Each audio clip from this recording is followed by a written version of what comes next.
So you have started taking pictures and you want to take your photography game to the next level. In this video, I want to help you master 3 simple settings to shoot in manual mode.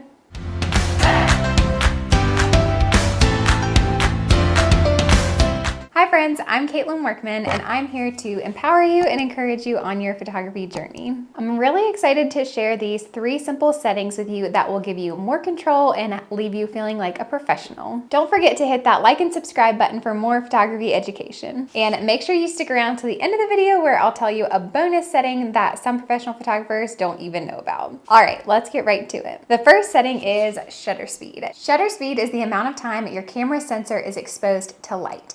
A fast shutter speed, like 1/1000th of a second, freezes the motion. You will need a higher shutter speed for sports, dancing, running, or any other fast movement. Adjusting the shutter speed is one way to adjust the lighting of your photo. For instance, if the lighting is really bright, turn up the shutter speed to make the photo darker. The second is aperture. Aperture is all about controlling the size of the opening in your lens. A wide aperture, like f/1.8, lets in lots of light and creates a shallow depth of field, makes your subject pop against the blurred background. This is great if you want a smaller focal point with that really pretty blurry background. We do this in a lot of our bride and groom portraits to get that bokeh look. On the other hand, a narrow aperture like 3.5 reduces the amount of light and increases depth of field.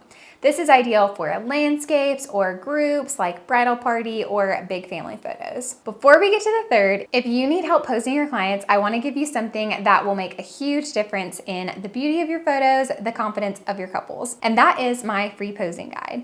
If you want to make your couples look incredible and feel incredible, check out that link below. Finally, we have ISO. ISO measures your camera's sensitivity to light. A low ISO such as 125 or 200 is perfect for bright, well-lit conditions, resulting in minimal noise or grain. When shooting in low light situations, you can increase the ISO to 800, 1600, 3200 or higher depending on your camera's capability. But keep in mind that this can introduce some grain into your images. It's a trade-off between light sensitivity and image quality. Bonus tip, the bonus setting that I mentioned is called Kelvin, and not everyone knows about this one. Kelvin controls one simple thing, warmth.